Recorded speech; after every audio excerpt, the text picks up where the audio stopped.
नमस्कार, कैसे हैं आप सभी? आशा करता हूँ कि स्वस्थ और मस्त होंगे।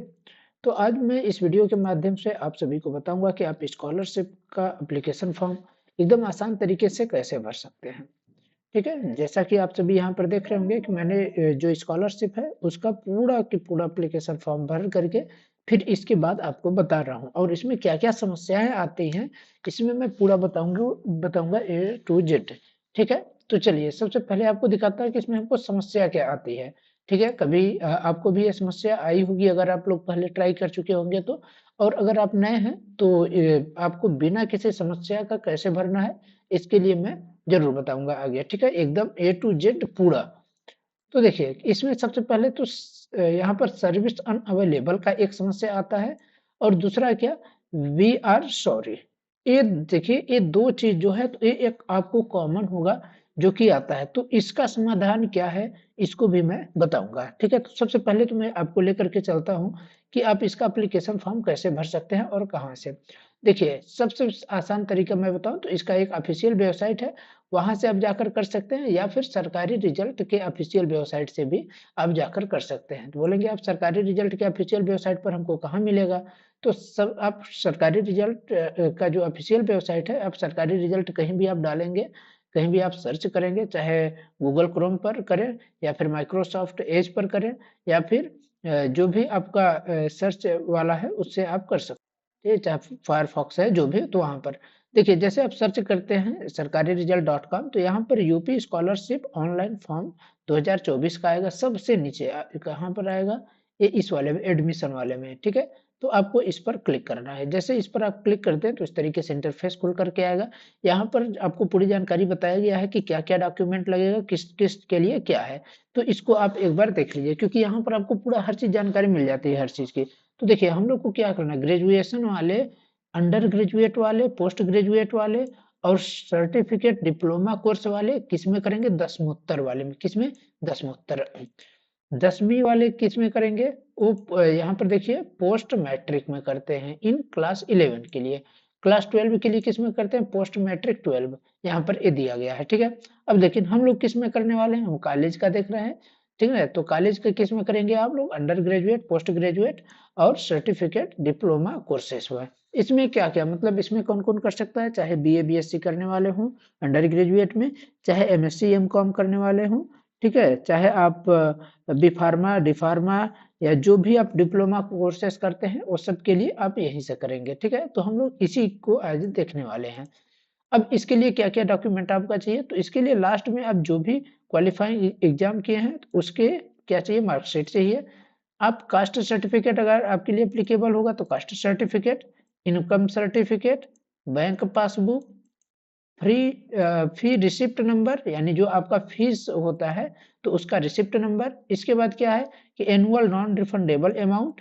इसके बाद क्या है? एनरोलमेंट नंबर, आधार कार्ड नंबर और latest passport size scan photo. और इसके बाद क्या है कि जो रिन्यूअल है उनके लिए ये डिटेल चाहिए, मतलब जिनको रिन्यूअल करना है, जो फर्स्ट टाइम है तो उनके लिए फ्रेश वाले के लिए ये इतने डिटेल चाहिए, ठीक है। अब देखते हैं कि आप फिर कहाँ जाएँगे? ये तो मैं आपको बता दिया एक नॉर्मली कि आपको ये जानकारी चाहिए। अब हमको एप्लीकेशन फॉर्म भरना है तो कहाँ जाना पड़ेगा? यहाँ जब आप नीचे जाएँगे तो यहाँ पर देखिए क्या है कि सबसे पहले आपको करना होगा रजिस्ट्रेशन। पहले रजिस्ट्रेशन करेंगे फिर हम लोग क्या करेंगे? लॉगिन करेंगे। तो रजिस्ट्रेशन करने के लिए हम लोग को इस पर क्लिक करना है। देखिए मैं इस पर क्लिक करता हूँ, आपको देखिए यहाँ पर कुछ प्रॉब्लम यानी डाटा मेरा डिस्कनेक्ट हो गया, उसको मैं कनेक्ट कर लेता हूँ। तो यहाँ पर ये हमको हमारा खुल करके आ जाता है छात्रवृत्ति एवं शुल्क प्रतिपूर्ति ऑनलाइन प्रणाली, ठीक है।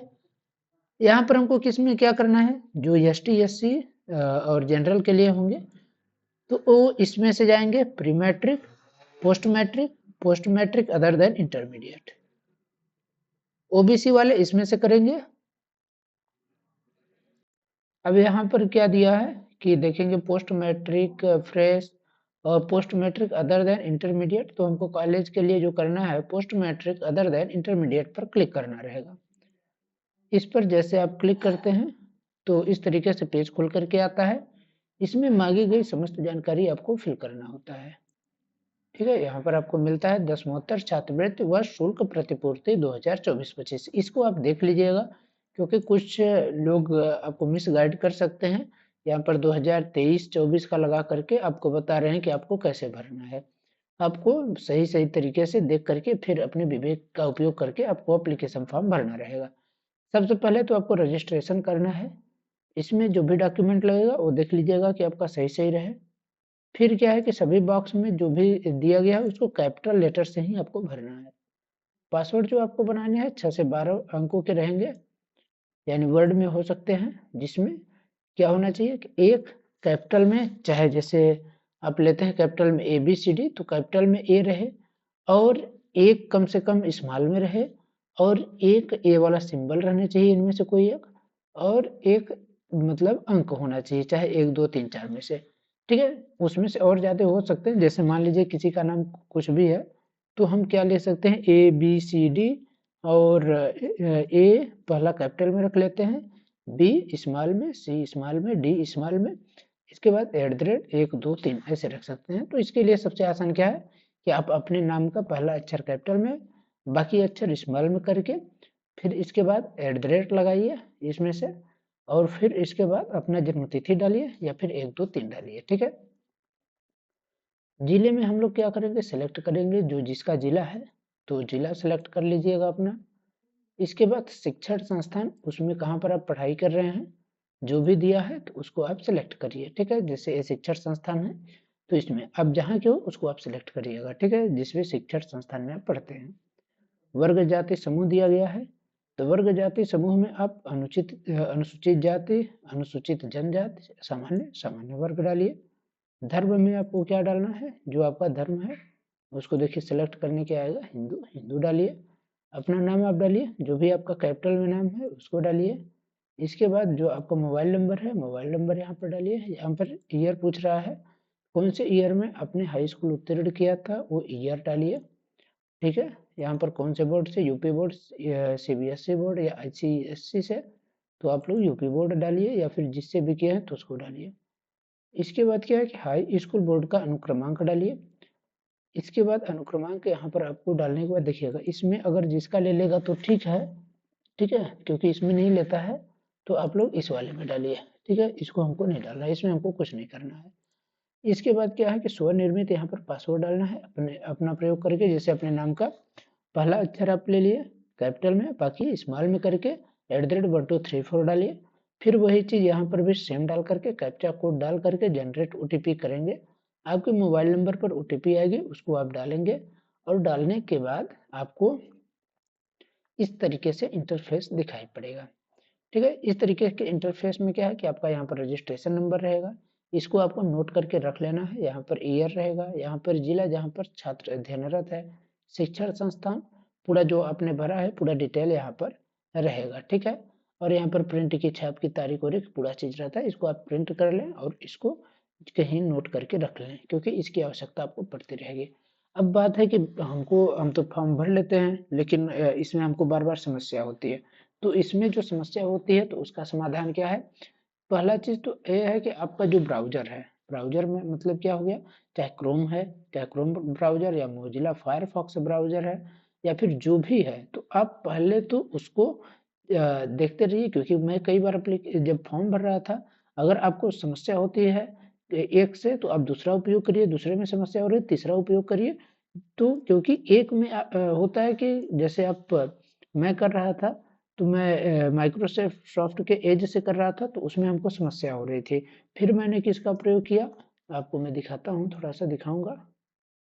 देखिए, पहले मैंने माइक्रोसॉफ्ट एज का प्रयोग किया था, फिर उसके बाद यहाँ पर उसमें हमको थोड़ा दिक्कत आ रही थी, फिर मैंने गूगल क्रोम का यूज किया, उसमें भी समस्या आ रही थी मुझे, तो फायरफॉक्स से। तो जिस समय आपको बन जाए उसमें आप ट्राई करिएगा। कभी कभी सर्वर इतना लोड हो गया है, इतना हैवी हो गया है, उसके वजह से आपको ये समस्या आ रही है। ठीक है, तो इसलिए आप लोग क्रोम का भी टाइम टाइम से प्रयोग करते रहिए, फायरफॉक्स से कहीं ना कहीं आपका चलेगा ही। ठीक है, तो आप एक पर डिपेंड न रहिए, 3 है आपके पास, तो आप 3 में से किन्हीं एक का भी आप प्रयोग करके भर सकते हैं एप्लीकेशन फॉर्म, और फॉर्म आप आसानी से यहाँ से भर भी लेंगे। ठीक है, तो सबसे पहला चीज ये आ गया। यहाँ पर क्या करेंगे, आप इसको आपने नोट करके रख लिया और इसको प्रिंट कर लिए आप।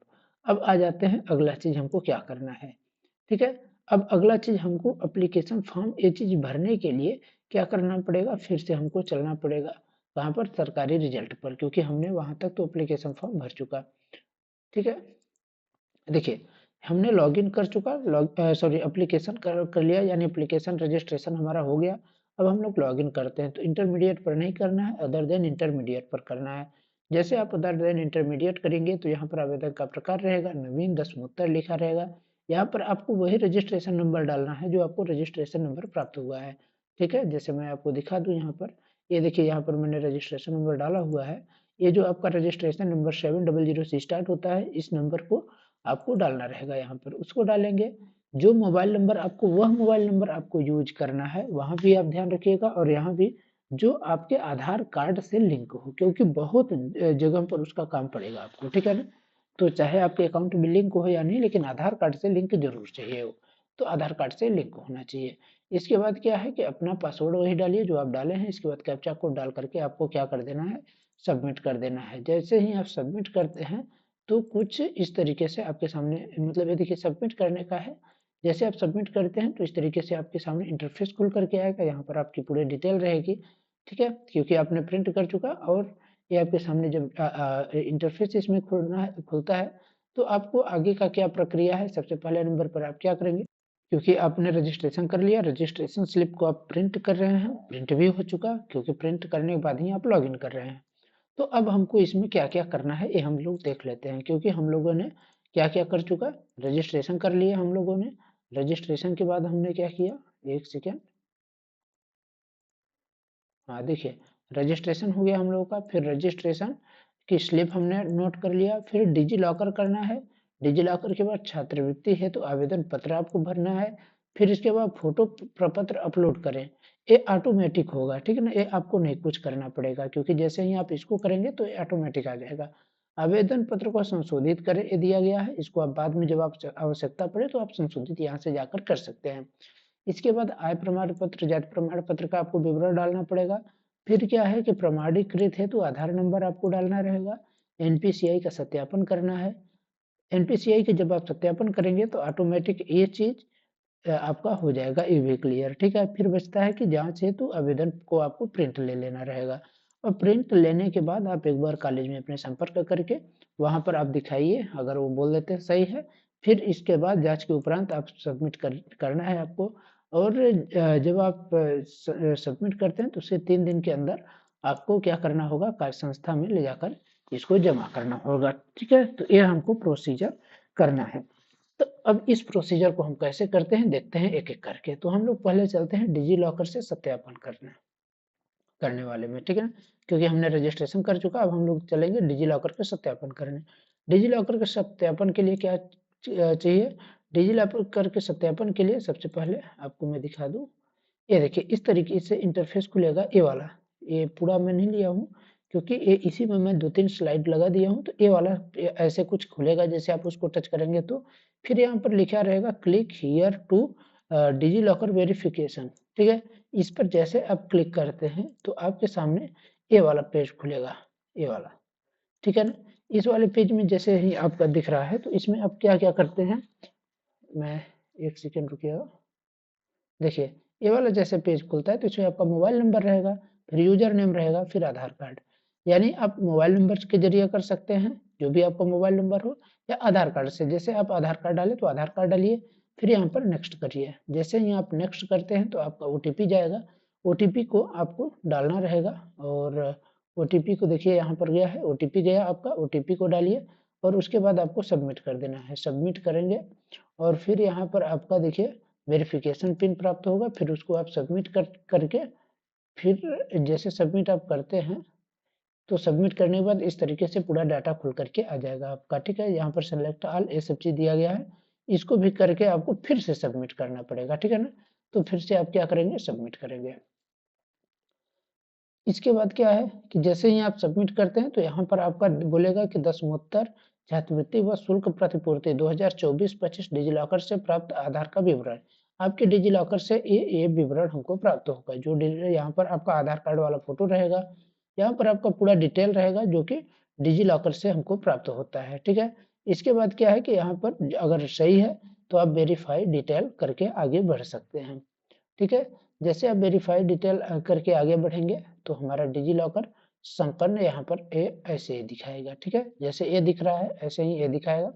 ये आपको यहाँ पर क्यों नहीं दिख रहा है, तो इसका कारण ये है कि मैंने इसका प्रिंट आउट मतलब सॉरी इसका उस टाइम पर स्क्रीनशॉट लेना भूल गया था, इसलिए इसको मैं एक ही लगाया हूँ। तो ऐसे ऐसे जैसे ये दिख रहा है ना, ऐसे ऐसे हर जगह पर होता जाएगा। फिर आपको क्या करना है, जैसे ये हो जाएगा तब आपको इस पर कर्सर ले जाएंगे तो इसको क्लिक करने का ऑप्शन खुलेगा। जैसे इस पर आप क्लिक करते हैं तो क्लिक करने के बाद आपका ये डिटेल खुल कर आएगा, रजिस्ट्रेशन हो गया। रजिस्ट्रेशन के बाद आप शैक्षणिक भर रहे हैं, शैक्षणिक में आप विवरण में आपको क्या भरना है, यहाँ पाठ्यक्रम का प्रकार ऑटोमेटिक ये दिया गया है, स्वचालित स्व वित्त पोषित। इसका मतलब प्राइवेट जो रहेगा वो यही रहेगा, और जो रेगुलर रहेगा तो उनके लिए रेगुलर ही लिखा रहेगा। ठीक है ना। तो पाठ्यक्रम का नाम यहाँ पर है कि कौन सा आप पाठ्यक्रम कर रहे हैं।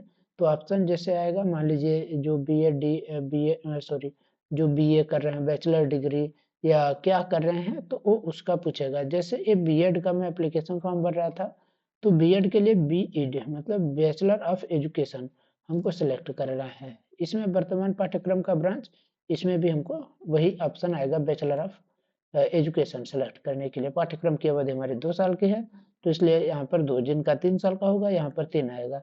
ठीक है। इसके बाद क्या है कि पाठ्यक्रम करने के लिए हमको क्या पात्रता हमारी है, तो हमने स्नातक किया हुआ है, यानी जिसका मैं भर रहा हूँ स्नातक किए हुए हैं।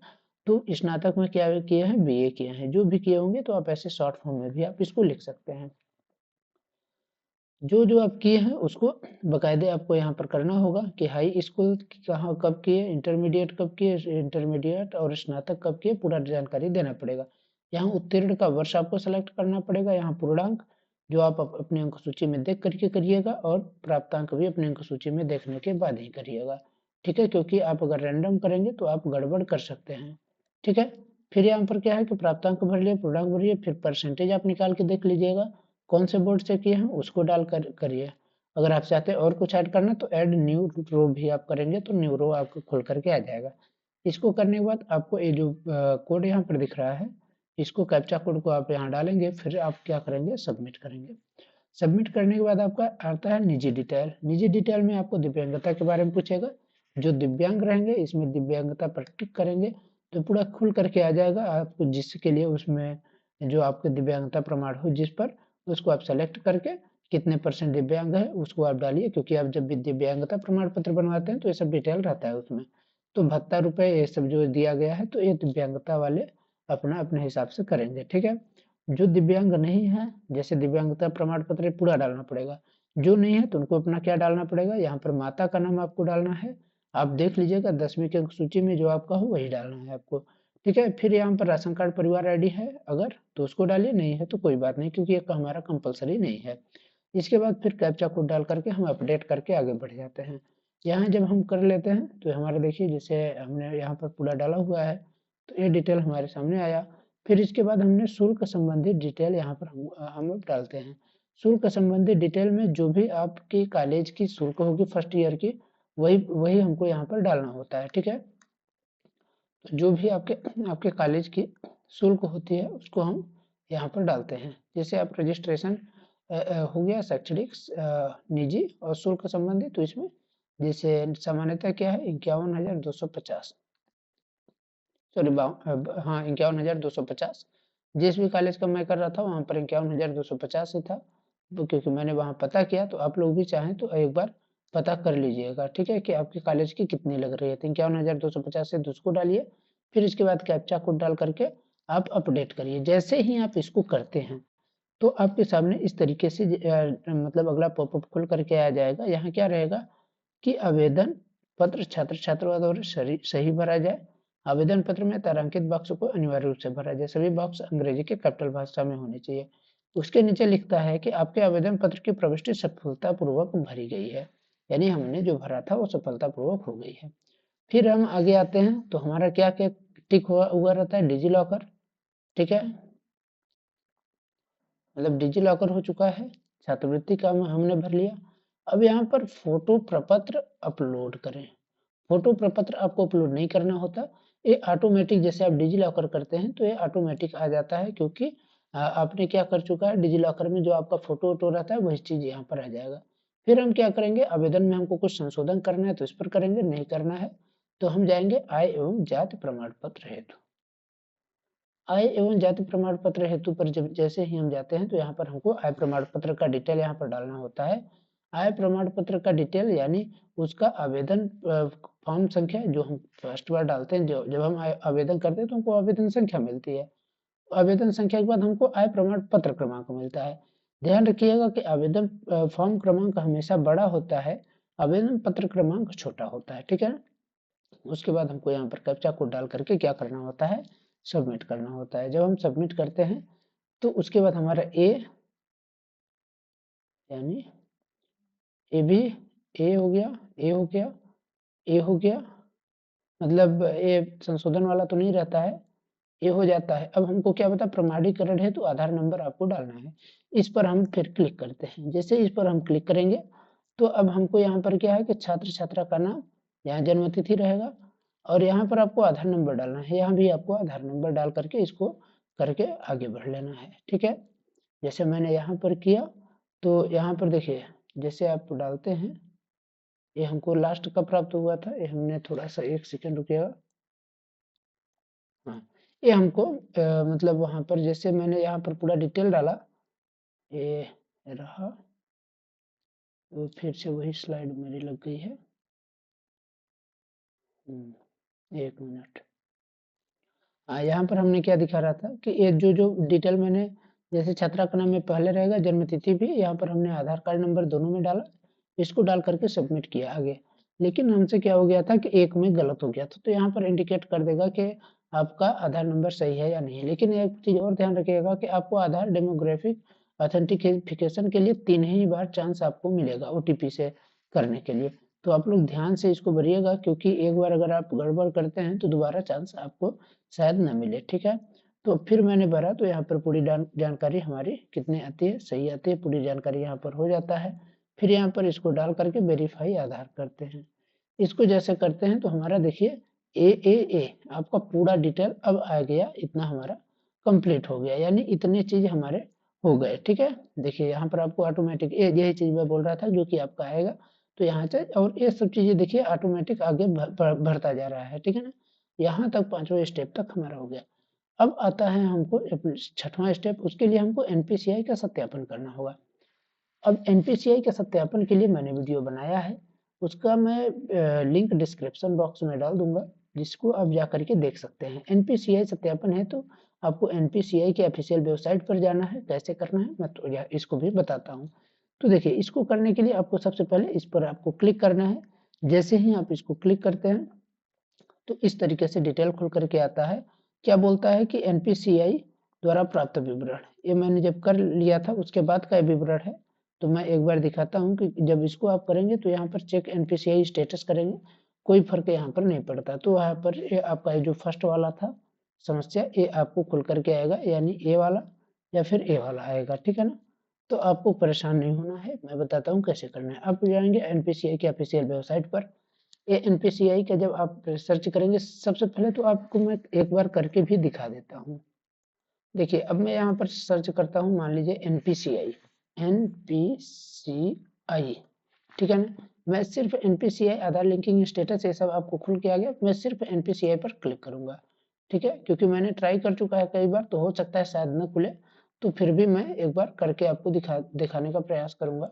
देखिए यहाँ पर क्या है कि national payment corporation of India, first वाला ही आपको क्लिक करना है।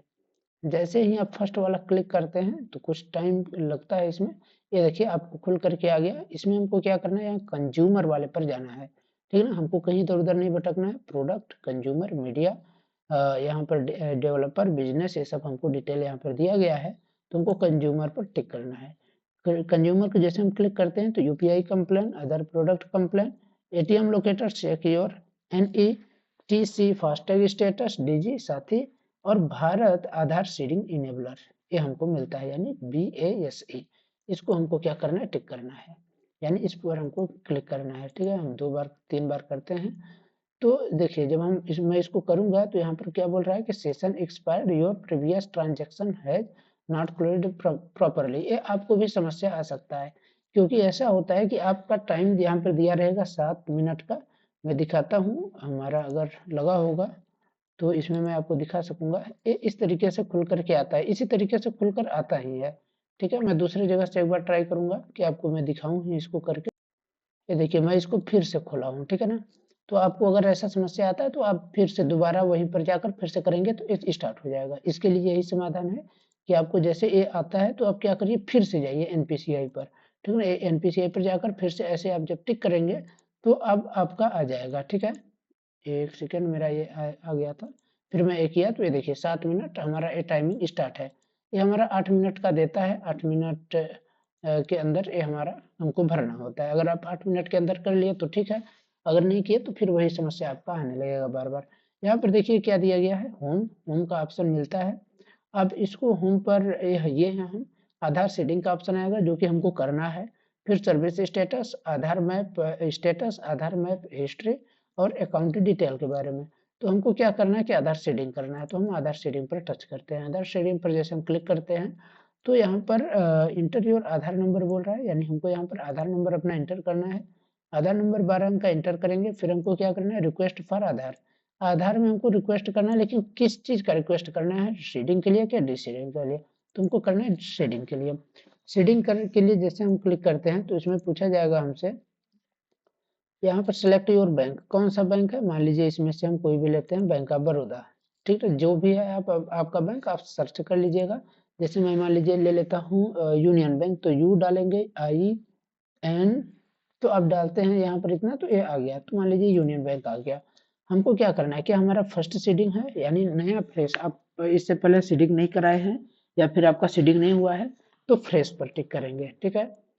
अगर ऐसा है कि जैसे मान लीजिए हमारा यूनियन बैंक में था पहले और फिर से हम यूनियन बैंक का खाता अपना पुराना वाला बंद करा करके नया यूनियन बैंक का खाता खोले हैं, तब हमको इस पर करना पड़ेगा, ठीक है? फिर ऐसा होता है कि मान लीजिए हमारा पहले दूसरा बैंक था आधार सीडिंग में, हम उसको चेंज करके अपना नया करना चाह रहे हैं तो इस पर क्लिक करेंगे, ठीक है? तो आपको अपने हिसाब से देख लेना है। इसको आप कैसे चेक कर पाएँगे?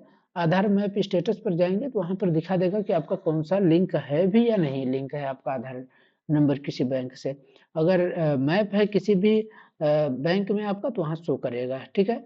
अगर नहीं मैप है तो फिर वहाँ वो भी बताएगा कि मैप मैप नहीं है आपका। तो जैसे हमको फ्रेश करना है तो फ्रेश पर आपको क्लिक करना है। इसके बाद अकाउंट नंबर डालना है, जिसमें आप मैप करना चाह रहे हैं उसको डालिए, फिर यहाँ भी डालिए। फिर आपको इस पर टिक करना है। इस पर टिक करने के बाद थोड़ा-सा आप जैसे नीचे जाते हैं, थोड़ा-सा नीचे जाने के बाद आपको इस पर फिर से टिक करना है, यहाँ पर एक और आएगा। फिर से आपको पूरा नीचे जाना है, यहाँ पर एक कैप्चा कोड डाल करके प्रोसीड पर आपको क्या करना है, क्लिक करना है, ठीक है? प्रोसीड पर आपको क्लिक करने के बाद यहाँ पर ये ऐसा पॉपअप खुल कर के आएगा। यहाँ पर एग्री एंड कंटिन्यू का ऑप्शन को आपको क्लिक करना है। एग्री एंड कंटिन्यू का जैसे ही ऑप्शन आप क्लिक करेंगे, तो आपके मोबाइल में क्या करेगा, ओटीपी जाएगा। ठीक है? आपके मोबाइल में क्या करेगा, ओटीपी जाएगा, जिसको आपको सही टाइम के अंदर आपको क्या करना होता है, भरना होता है। ठीक है ना? आप सही टाइम के अंदर इसको जब भरेंगे तो फिर आपका कंप्लीट हो जाएगा। ठीक है? यानी आपका सही टाइम के अंदर जो ओटीपी है उसको आप डालेंगे तो वहाँ पर दिखाएगा कि आपका मैप हो चुका है या नहीं। जो भी कंप्लीट सक्सेसफुल ऐसे-ऐसे लाइन करके आएगा वो हो जाएगा। ठीक है? लेकिन फिर भी क्या होता है कि मैंने किया था तो 1 दिन से ज़्यादा टाइम लग जाता है कभी, या फिर आप जा कर के बैंक से भी आप एक बार संपर्क कर लेंगे तो वहाँ से आपका जल्दी हो जाता है। तो मैंने एक बार ट्राई किया था जब, तो उस टाइम पर नहीं हुआ था, तो मैं बार-बार परेशान हो गया था कि मेरा लगता नहीं हो पाएगा। फिर मैंने बैंक से संपर्क किया तो बाद में वो बोले कि ठीक है मैं करते रहूँगा, वहाँ से बैंक से मेरा हो गया तुरंत। ठीक है ना? तो आपका भी अगर नहीं होता थोड़ा वेट कर लिया करिए। देखिए जब एनपीसीआई सत्यापन हो जाएगा तो ये देखिए हो गया, ठीक इस पर भी हाई स्कूल का प्रमाणीकरण रोल नंबर भी हो गया। इसके बाद क्या है कि जाँच हेतु मैंने आवेदन का प्रिंट कर लिया, तो ये हमारा आवेदन प्रिंट भी हो गया। अब प्रिंट आवेदन मैंने किया तो प्रिंट में क्या हमको मतलब हमने क्या प्रिंट किया ये भी आपको दिखाता हूँ, प्रिंट में हमको क्या मिलता है। देखिए प्रिंट जब आप करते हैं तो यहाँ पर हमारा छात्र छात्रा के द्वारा ये देखिए मैंने आज मतलब 4 तारीख 12वां महीना के टाइम पर जब इसको प्रिंट किया हूँ तो दिखा रहा है छाप की तारीख, यह संस्था में आप जमा नहीं कर सकते। इस तरीके से आपका पूरा डिटेल यहाँ पर खुल करके आएगा।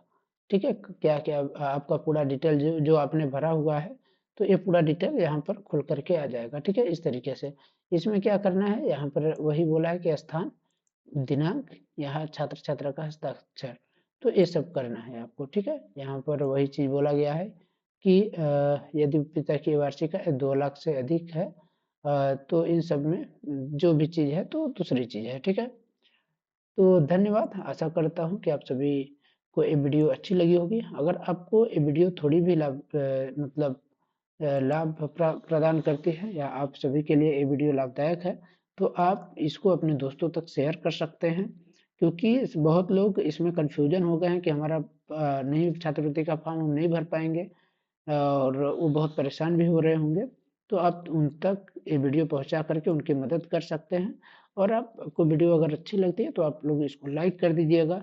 जो भी आपको समस्या है तो आप कमेंट करके बिल्कुल आप पूछ लीजिए, क्योंकि आपका पूरा जो भी समस्या होगा उसका समाधान किया जाएगा। ठीक है, धन्यवाद। अगर आपको वीडियो अच्छी लगी हो तो आप लोग इसको लाइक करिए और चैनल को सब्सक्राइब करना बिल्कुल ही न भूलें। धन्यवाद।